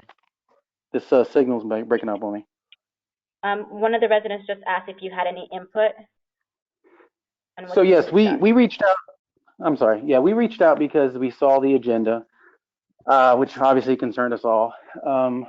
This conversation of topic's been going on for a while, on whether the officers would want to merge or not to merge. Obviously, after talking to PBA, some other agencies. Hello? We can still hear you. Oh, okay, I'm sorry, I broke up. I spoke to a lot of the officers. When we started hearing the layoffs, that's what really concerned us. We are at about, I spoke to pretty much all the officers, and we're pretty much at 98%. We would much rather merge than to have anybody laid off, especially in a time like this.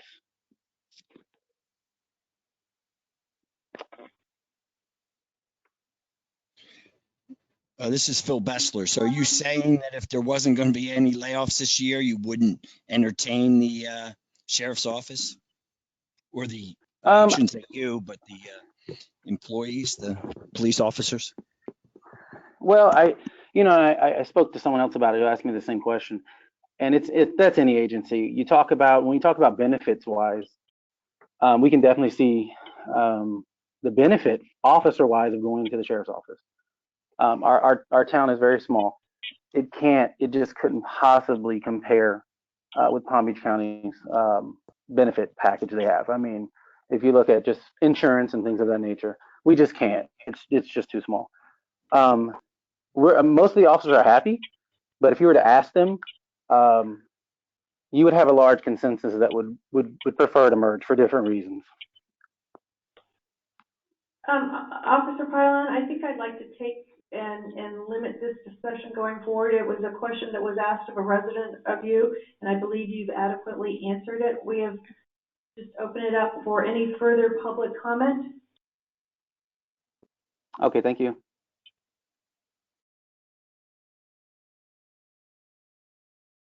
Clerk Armstrong?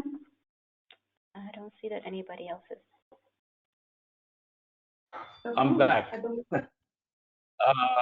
Yes, Wayne Cook again. So it sounds like Jimmy Pylon is an advocate for merging with the sheriff's office. Is that correct, Jimmy? Public comment is not supposed to be meant to be answered. Oh, I'm sorry. Okay. Okay, well, that's just my comment. Thank you. Okay, do we need to take a revote? Hi, I still have a public comment. This is Veronica Manuel, again from 20 Tropical Drive. I still would like the Ocean Ridge Police Force to remain independent. I think it's not a question of identity, but a question of, does our police force really respond to Ocean Ridge residents? And do those residents know and trust and feel that they are in control also of communications with the police force? I think that if that were to expand and merge, there would be more of a distance there.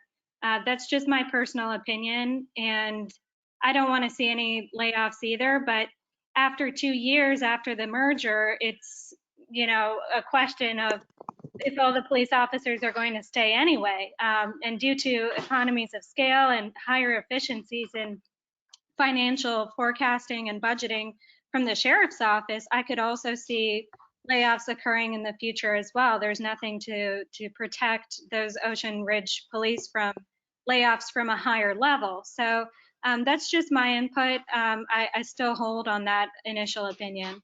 Thank you. Thank you. Why do we need another vote? We got a little bit ahead of ourselves. We should have done public comment before the vote, yeah. We had public comment before the vote. Not on this particular issue. On this motion. Oh, I got you. So we walked into a motion. Yeah, Okay. motion and a second, now you get a vote. So, would you like to? Can I just say, motion as moved previously? Yes. Yeah. Yes. And the second on the floor was? I'll second it. Phil Bessler. Okay. Okay, again, I'd like to put it up for a vote. All those in favor of the motion signify by saying aye. Aye. Aye. All those opposed? For the same reason. Duly noted. Thank you. So what's the vote? The vote is 4-1, motion passes.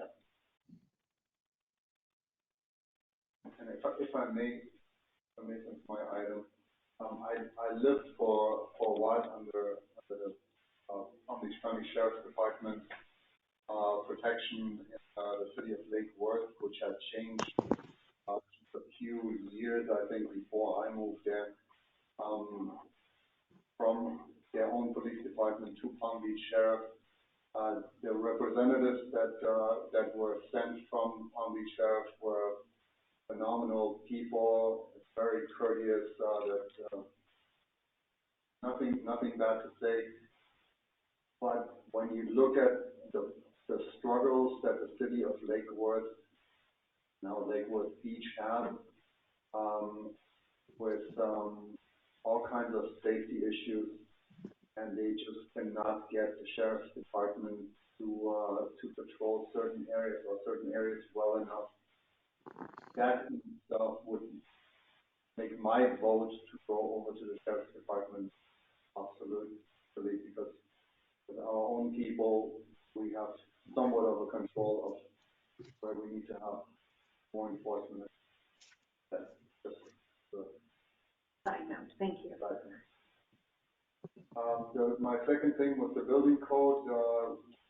We have under Wayne Stein done a lot of ways to make the building codes a little bit stronger and to look into the future and basically change codes to prevent abuse. That is something that is very dear to my heart. Coming out of the building sector myself, I do foresee a lot of things where people can abuse certain things. That's going to be on the agenda item. One of the things is going to be on the agenda item tonight that I'm bringing forward that we should look into. Well, so keeping that in mind, and with the new building official coming in, I think this should be one of the things, not necessarily a budget item, but one of the items that I have for next year that I would like to make sure is kept in place. Protection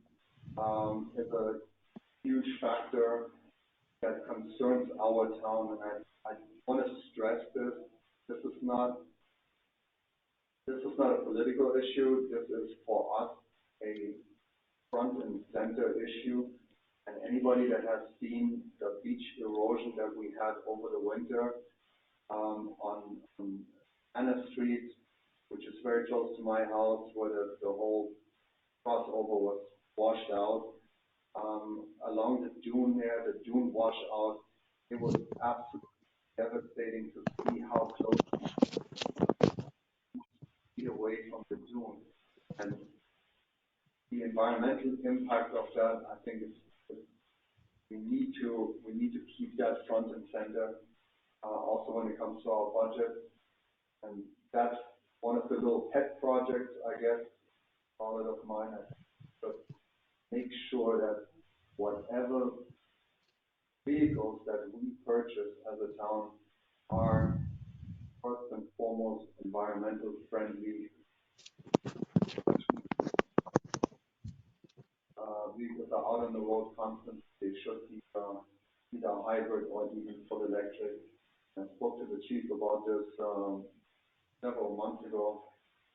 Obviously, there's a lot of things that speak against it. Safety factors, converting these cars, and so on. That's why there is only certain cars. But I think we should definitely reach out and see how we can be on the forefront of this. To keep the environment in mind, also when it comes to that. Septic sewer, definitely we need to move forward with it. Same thing, it's an environmental point. At the same time, it's a living point. I don't think we should be the ones that just pump our sewage into the ground. Move forward with it. We have a great committee that is working on it. So we shouldn't stall it. We should look into funding it and funding it properly. And the definitions of the job definitions comes to the same thing. Just make sure that we don't have these things where the building official has to do 5 different jobs and put the head on every 5 minutes. And I think that we need to address this and look this over. Chain of command, obviously. That's pretty much it. Yeah. Thank you. Feel like you've gone through baptism by fire? That's okay. Fantastic. I'll be brief, and I would like to try to see if there's any other large things that we can reach on that would help give direction as we move forward on the budget. Fiscal responsibility was the top of my list, and again, not because we're fiscally irresponsible, but just continuing down the path that we have. The budget has, in the last 2 years, really shaped up. Thank you to our financial and town manager, really starting to put budget line items where they belong, making sure that there's cost-cutting activity. And I think that's going to be the biggest thing for this year, is for us to really look at certain things. Do we need waste service twice a week, or can we have it once a week? Do we need new mulch every 6 months or every 12 months around our flower beds? I mean, all these small little things, depending on how much shortfall we anticipate, are things that I think we really need to take a very firm look at. I agree with Vice Mayor on looking at different options of budgeting against 97, 97.5, 98, see where that falls out.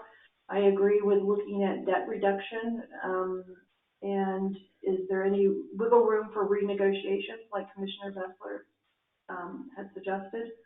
One of the things that I think I'd like to say, and it's pretty bold because nobody agrees on everything, but I think it would be in the best interest of the town this year to look at either holding our millage firm or potentially looking at a reduction based on the amount of projects that we see coming down the road.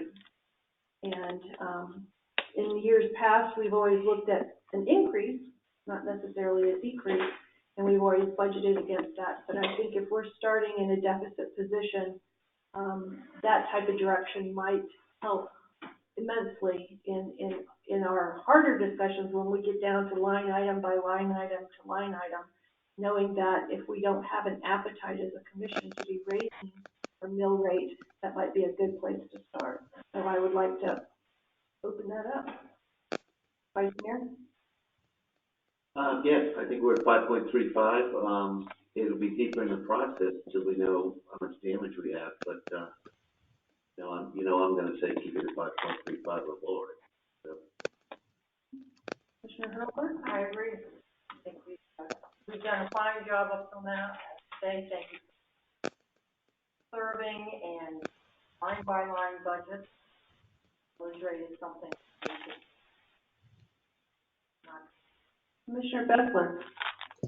I agree, 5.35. Let's keep it the same. Okay. I'm not saying it has to be 535. I'm Or saying lower. I would prefer it not be higher than 535. This is Martin. And yes, absolutely. I think instead of raising taxes, we should look into expenditures and try to find the money where we can save money.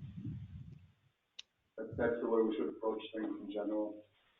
Try to cut costs instead of increase taxes. Right. Do we need a vote on this, or do you feel like you have consensus to go forward? You probably don't want to vote on it No. because deep in the process.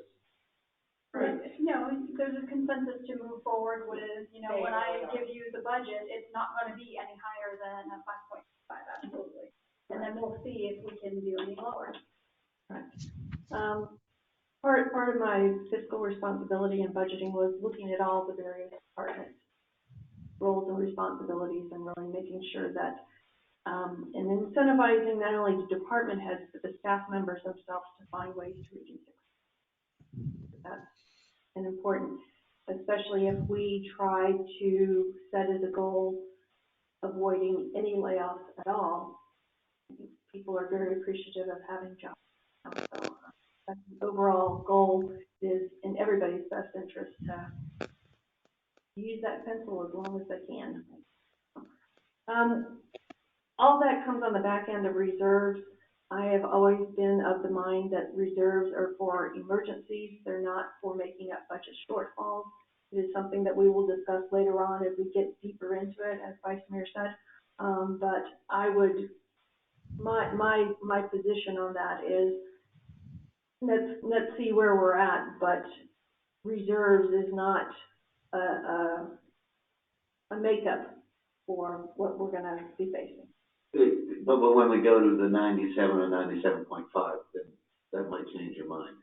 It might. Right, because now you know you're going to have extra money coming at the end of the year. Or extra free money.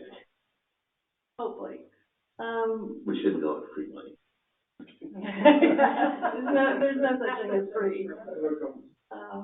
Another goal of mine overall is obviously our sustainability. We are a small town, we're a great town. We want to be around in the next 50, 100, 200 years. So anything that we can do right now in some of our longer term decision making, whether it be subject to sewer, whether it be renewal of our potable water contract, I think we really need to look with eyes going forward. And those are all things that could, along with if you looked at moving to the sheriff's department, would completely potentially change the character of our town and the reason that people like to live here. I think we are all on that exact same page. On the potable water pipes? Yes. So we don't need to do a consensus? That's what I was wondering. I didn't say one way or the other. I just said it is a goal of mine that we need to be very careful and forward thinking when we get ready to make this.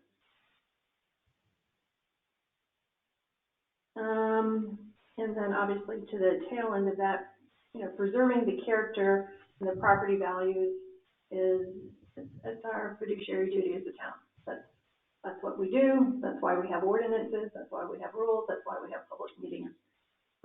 We need to, I agree with other commissioners I've heard, to stay current with the codes, try to be forward thinking rather than reactionary. Unfortunately, sometimes that doesn't always work. You don't know what's going to pop up next in your neighbor's front yard or their, but really looking at that. To that end, I had thought, what would be a fair, equitable way to get more people involved in the process? Because the more people that are involved in the process, the less likely we are on the back end to feel like that they were excluded from being heard or excluded from having a voice in the process. One of the thoughts was to have a task force that thinks about what is it that really makes our town. What is it about that we'd like to preserve?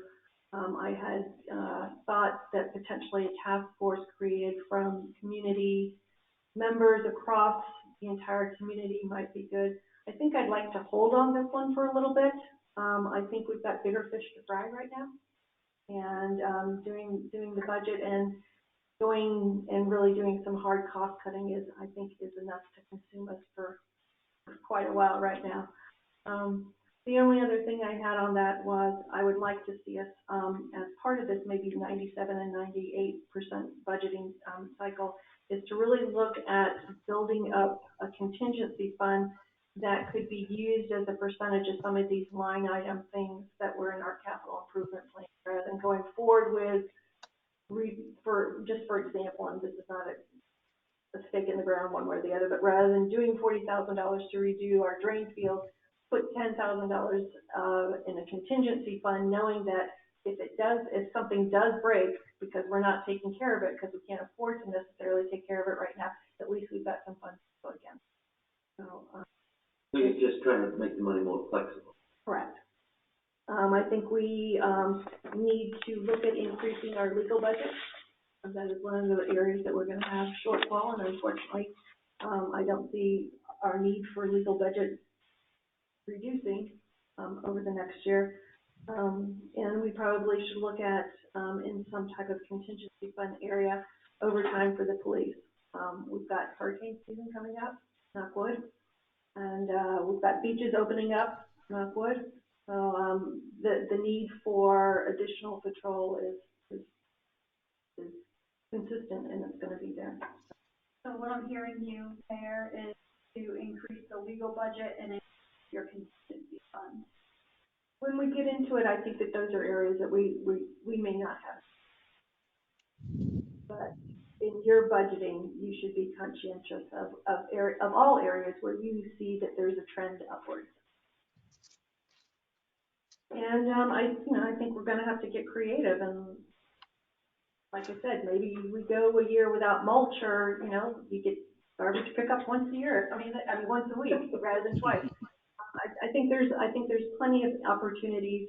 Although we run a pretty tight ship to begin with, so it's not we can't. There's not big chunks of money or free money waiting out there.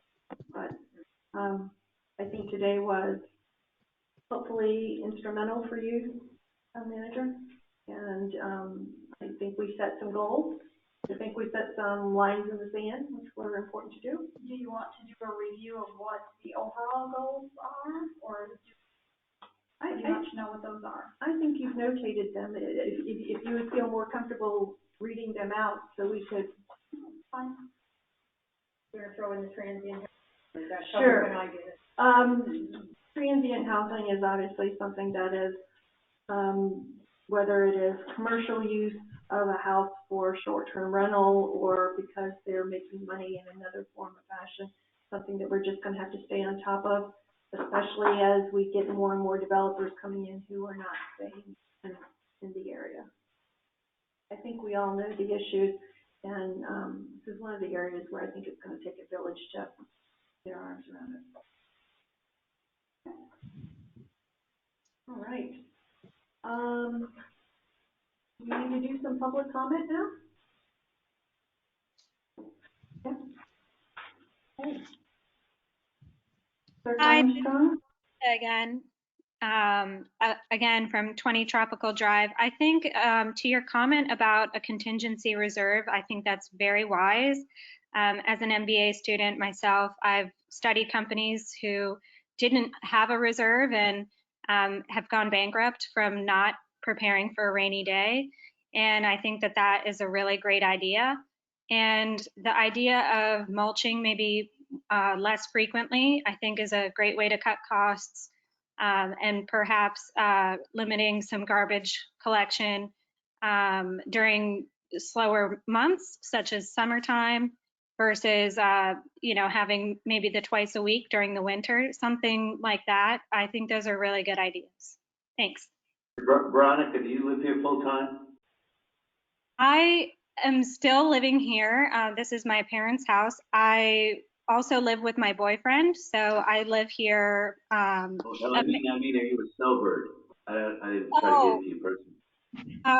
I'm not a my point is, if you're here for summer, and I know most of us are year-round, all of us are. No, you really have to cut back on trash pickup in the summer. It's really stinky. Yeah, that's a good point too. I hadn't considered that, and I don't think anyone wants some smelly trash outside. So maybe definitely dwelling on that a little further. But perhaps mulching might be a little bit easier, or a little bit of the landscaping, reducing the schedule on that. But I thought that there were a lot of great points in there, and that those are the right ideas for budget proposals. Like I mentioned before, would hate to see anything happening to the police force. But I think there were a lot of great ideas presented today. So thank you all. Thank you, and thank you for your comments and staying on the phone the entire time. Any other public comments? One more comment. My mom here. Hi, this is Amalia Santiago, again at 20 Tropical. I heard a little discussion earlier about sea level rise and the town's, initiatives. I don't know what those are, but I would love to see anything dealing with that updated on the website. Maybe have like a biannual, report on what's going on in that regard. Sure, thank you. Thank you. For the comment. Any further public comments?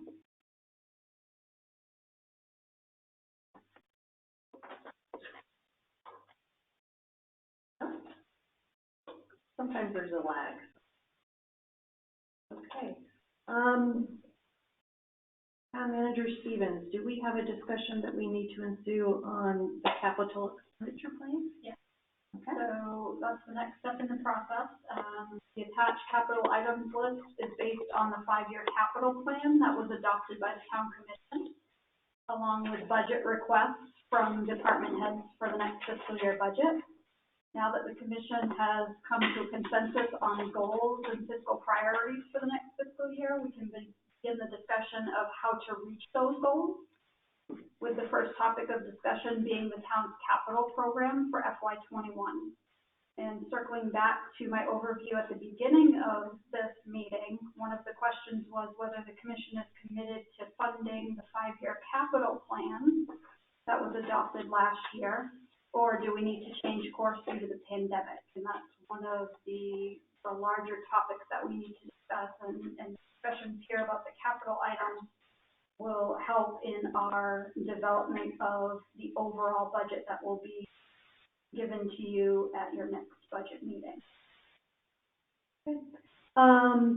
Before we have commissioner discussion, I'd like to open it up one more time for the public to speak on the capital expenditure plan. This is the fiscal year 21 capital items of consideration.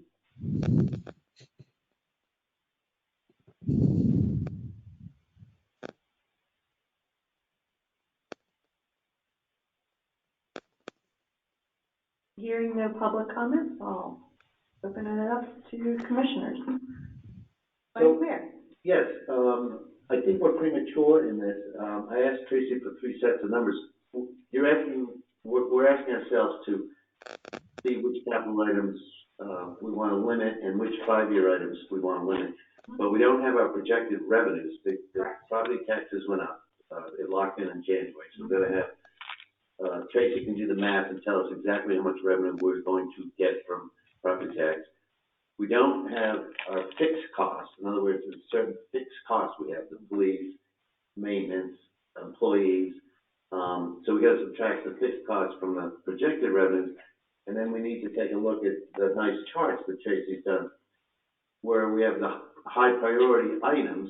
We need to know how much the high priority items cost us of both the single year and the 5 year. And then see if we have any money left over, or if we even have enough money to pay for the high priority items. So, you know, the discussion of what to leave on and off at this point. Well, for instance, at line item 18, and this was the only reason that it appears on this budget is because it was a deferral from last year. But I would not advocate trying to move forward with an EMT program at this point at all. So I think things like that potentially we could all. But that's marked low. That's my point. Like, so we don't even know if we can get to the highs. Have enough money left over. Right, but if we can make a consensus right now that we're not gonna be doing that, then I'll remove it completely for the next round. Is everybody comfortable with that? So we see what our income is. Just ask a couple of questions about this. And this is on the previous 21 items. The parking lot lights are out when not replaced. We have not been replacing them, they need the head needs to be replaced. And we don't necessarily have funding in this budget to take care of it. They've done some creative things to try to make sure we have enough lighting, but,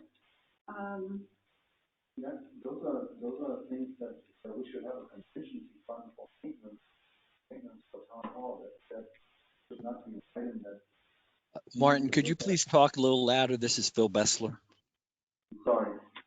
The one time when I didn't take the microphone on my hand. So on the parking lot lights, I don't see why this should be a budget item. This should be something that we have contingency funds for. That should be every year, basically, should be money going into certain maintenance items. Lights in a parking lot that's a code issue, that's a safety issue, that's like all kinds of issues.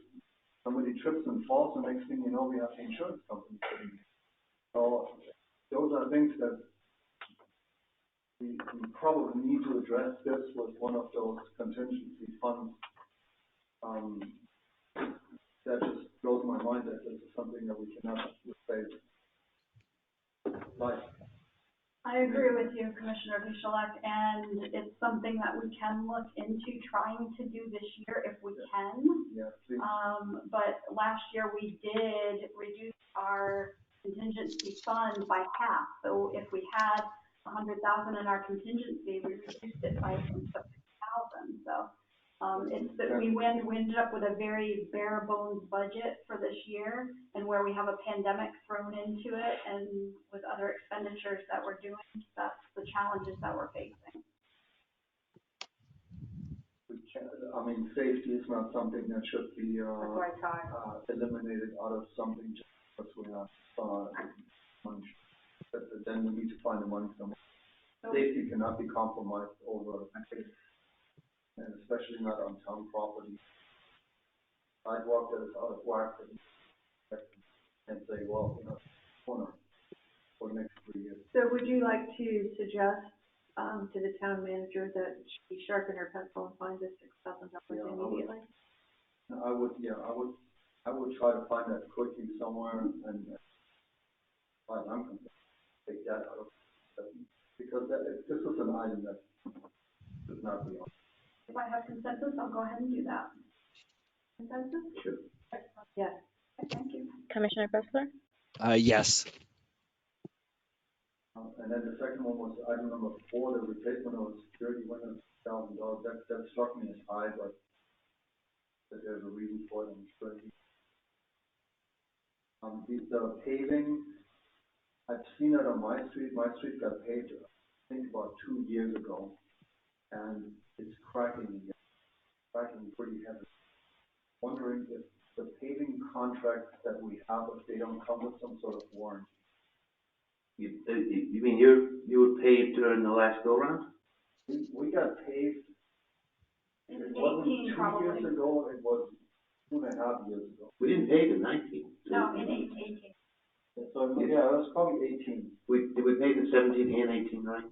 Yes, So, It might have been 17, it might have been, but either way, it That's shouldn't me. crack, and it's cracking.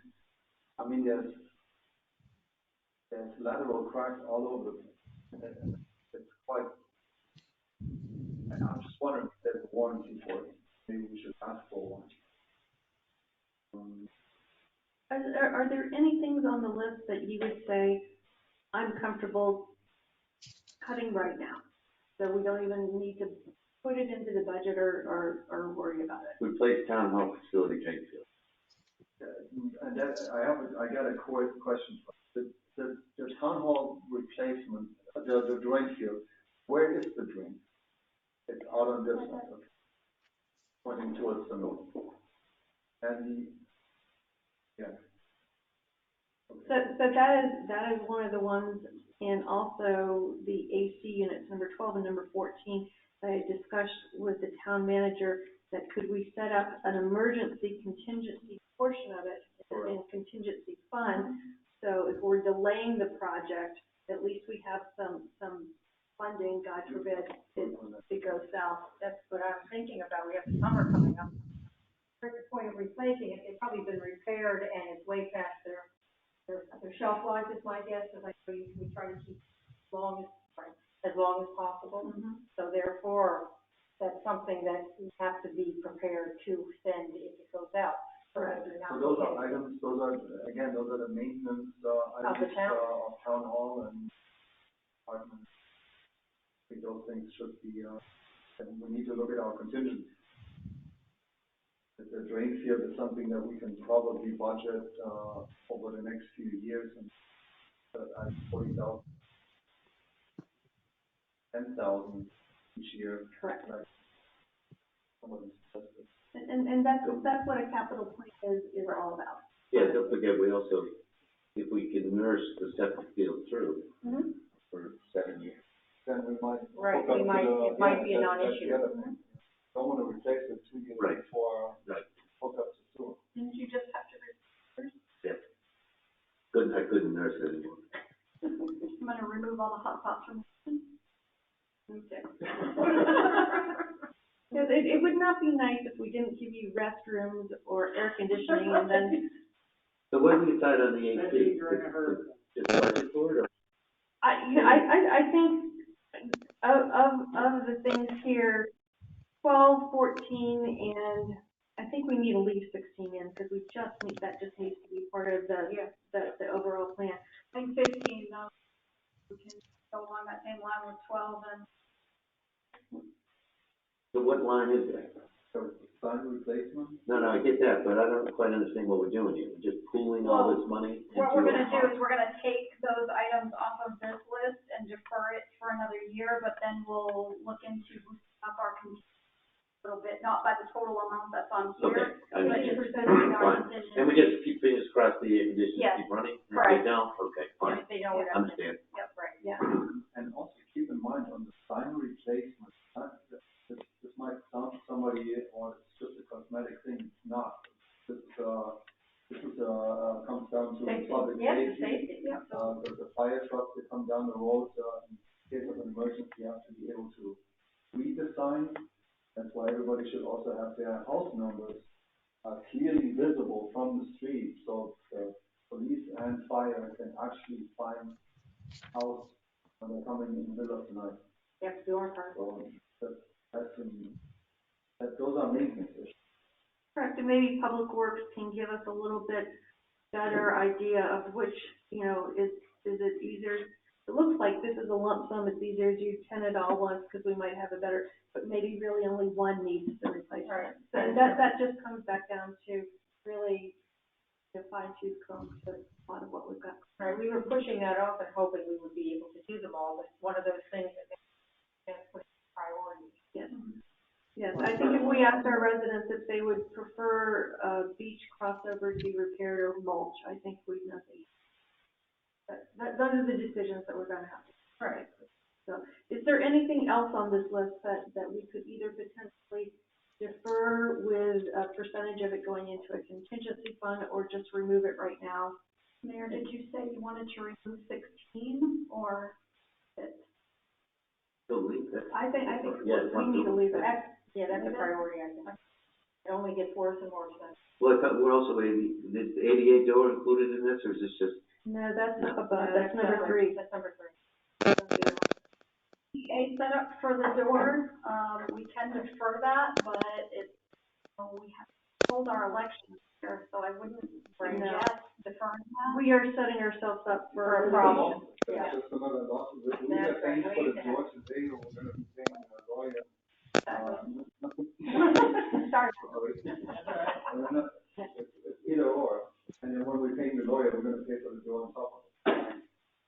So we have consensus of that. Yeah, that's definitely high priority. And we can get you some quotes for the security window and the dispatch center. We can get you some quotes on that replacement, so you can see.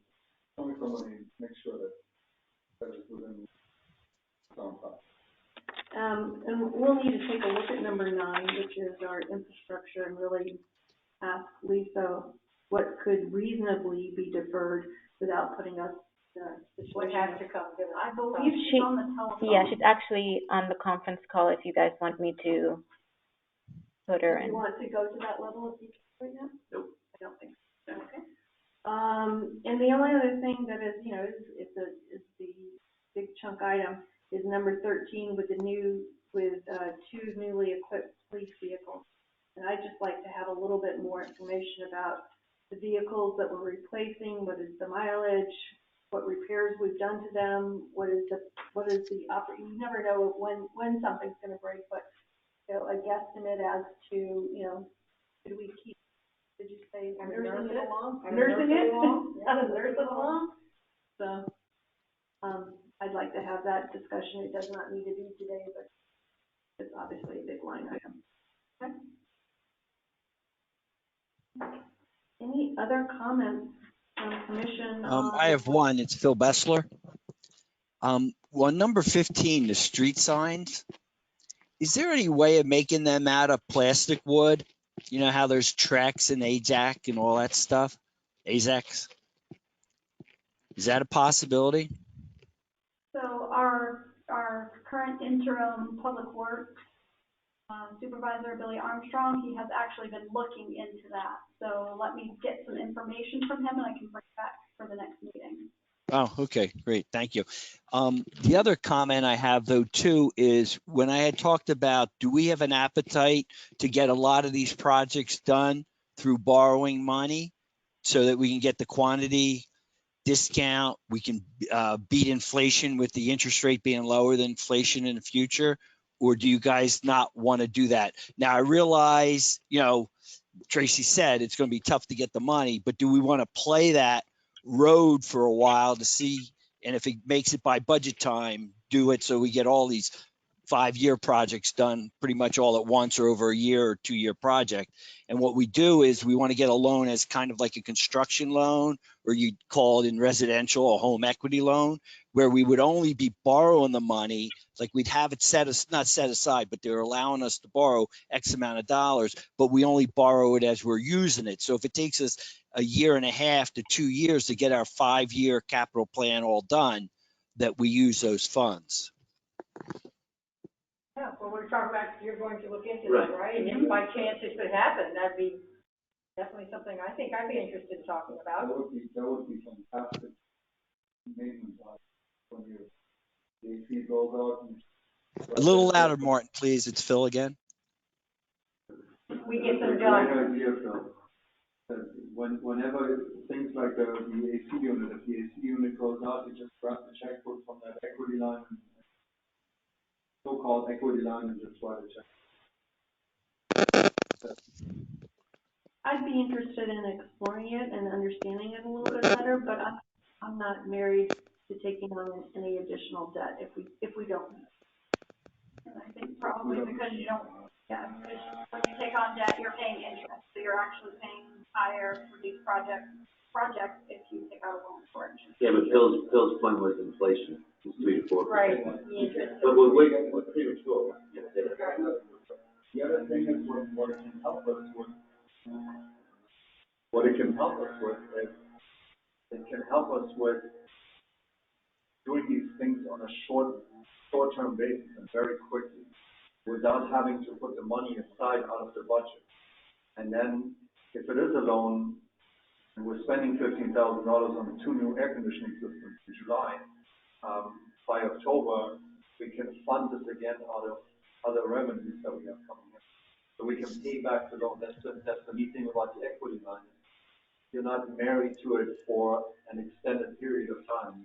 So you can make it a point of, in the next budget, you're paying it off. But I think, maybe I'm sharing your concern. I don't like the idea of setting up yet another pool of money that's not funded. Now, if we can write the check and then use the current budget to pay that off, that's one thing. But to create debt for the town that has another pool of money available to us, I'd have to hear more about it. Yeah, it's worth exploring, exactly, we're not married to this. The only other thing regarding that, talk about doing a lot of projects very quickly. I don't know if we have the amount of staff to be able to do that amount of projects very quickly. They're very, very small staff, as you know. So it would be, okay, will we go out and hire somebody to do these things, or is it something that our staff is gonna have to handle? We have to really look at all of that. The diversity of the projects, I don't think necessarily lends itself to an economy of scale of savings. Well, I was thinking of the drainage and the paving. He's going to be doing the paving, correct? So, we just have to look at all the aspects. I think this was more about the paving itself, instead of having the paving done over a 2-3 year period of time. Just do it in one shot. While the equipment is there, you're getting a better price paving 100,000 square feet than if you're just doing, 500 square foot parking space. Okay, I understand better. Thank you.